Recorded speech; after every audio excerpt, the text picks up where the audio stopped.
What's happening, everybody? So I wanted to give a quick little update of what's going on, and then I want to talk about stress and how different it is, in my experience, to live in a house versus living on the road in an apartment, and talk about all the things that I found stressful or difficult living on the road.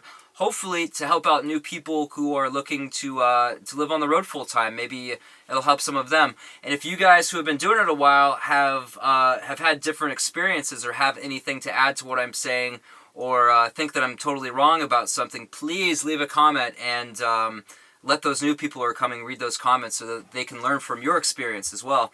So, a quick update. We are going to RTR, and when we come back, we're going to stay in San Diego until it gets too hot down here just to work. I got a new motorcycle. You can see that in Evie's new video, link in the description. Her channel's Evie Nova. Basically, she's getting a bunch of jobs, and I'm working on getting other jobs, and only having one vehicle is making that pretty much impossible. So I had to lease a motorcycle, so we have a second vehicle. I'll talk more about that in a separate video. But basically, we just want to work for a while and, pay down debts, build a little nest egg, and build up some more streams of income so that when we head back out on the road, it's a lot easier, and some of the stressful things I'm about to talk about will be eliminated, or at least greatly reduced. So, for me, when I've lived in an apartment or a house or whatever, a stationary place, it could even be a van living in one town, it's been a lot easier to get a job.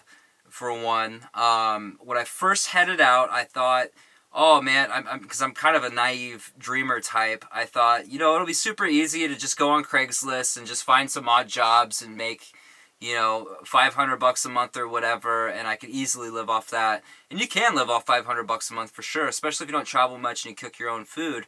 But I found that was really, really hard to do. Most people on Craigslist are flakes and they don't get back to you, or someone got to it first.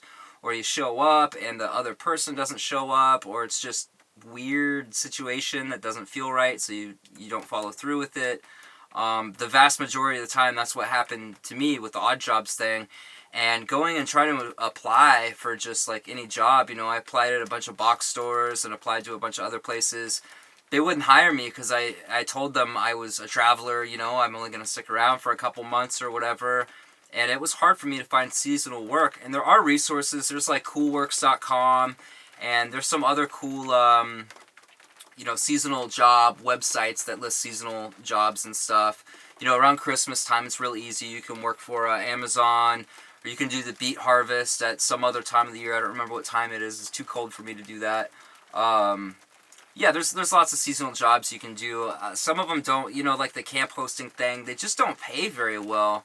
And it just didn't seem worth it to me. It seemed like I could use my my time a lot more efficiently to make money in other means.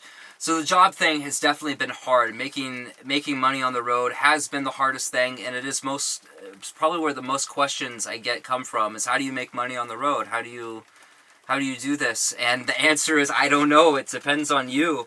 Different people have different skills and talents. For me, I'm working on building online businesses and diversifying passive income and semi-passive income, like the YouTube thing is a form of semi-passive income, where, if I stop making videos, I'm not going to make nearly as much money as I would if I was regularly making videos, but some of them are evergreen videos where, no matter how much time goes by, people will get some kind of, the word's evading me, man.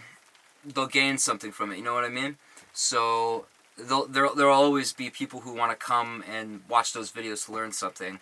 So the job thing has been hard. The second thing that's been hard is relationships.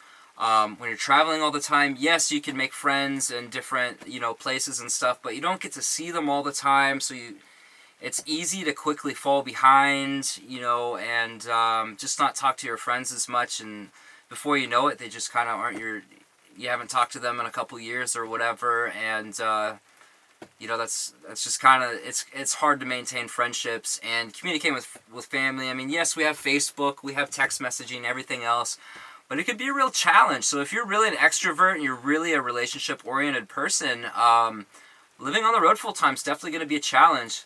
Now, I don't want to give the impression that it's, living on the road is all bad, because getting to go on adventures all the time and see new things and meet new people and live an exciting life is the only way I can do it. You know, living in a house or whatever, a stationary place gets that every day being exactly the same just kills me inside, man. I just don't feel alive. It's like we're only here for such a short amount of time. You know, I wanna feel alive. I wanna live it up. I wanna do, you know, incredible things and crazy things and see beautiful things and really stretch myself beyond, you know, what I think is possible. And living on the road is one of the ways I love to do that. So yeah, money, relationships. Another thing is just when everything's constantly changing, you know, you're in a new place all the time, there's new people, you're not familiar with the area, you're just constantly out of your comfort zone. So for me, it's hard to fully relax, and I have to, you know, speed up and slow down and speed up and slow down. It's kind of this, for me, it's this weird, like, I want to live fast and exciting and all this, but I get worn out by it, so I have to slow down and stay somewhere a while and kind of just relax. And then I get bored with that, and then it's like, okay, I'm going to go back out and see something new now.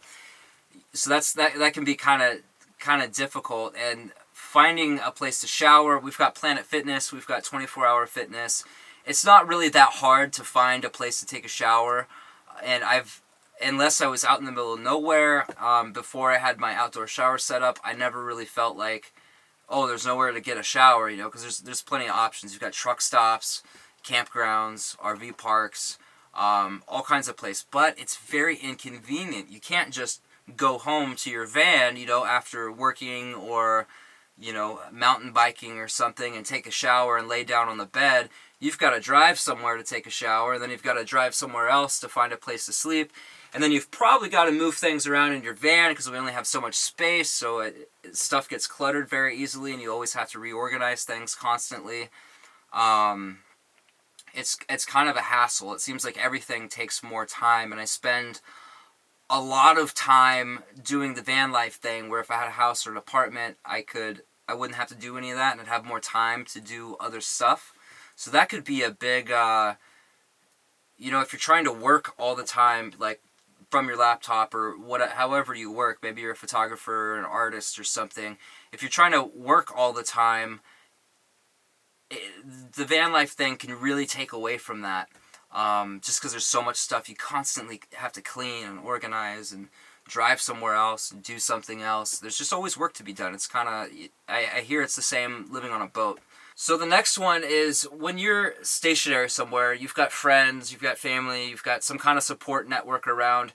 If something happens, you can, for most people, you can just call somebody and they'll come and help you. But when you're out on the road in the middle of nowhere and the only person you know is 10 states away, you know, or a country away if you're in Europe or something, you're kind of on your own. So it really forces you to be really self-sufficient. You know, so that can really be a challenge, and yeah, I never really thought about that until now. But yeah, that's kind of a crazy thing. So that's pretty much it. I mean, I guess if you're willing to put up with all this stuff, not everybody is, obviously, because I think most people value comfort and security over adventure and change and chaos and living out of their comfort zone. You know. Yeah, I just don't think most people are set up for this kind of life. But for those of you who are interested in it, you know, hopefully those things will give you something to think about. I think my biggest piece of advice, if you're looking to get into living on the road, is figure out a way to make money first and practice it while you still have the safety net of another job or another house, or if you have some kind of job or skill or talent that can make you money, just practice it before you go out and make sure that it's going to work. Yeah, I think that's it.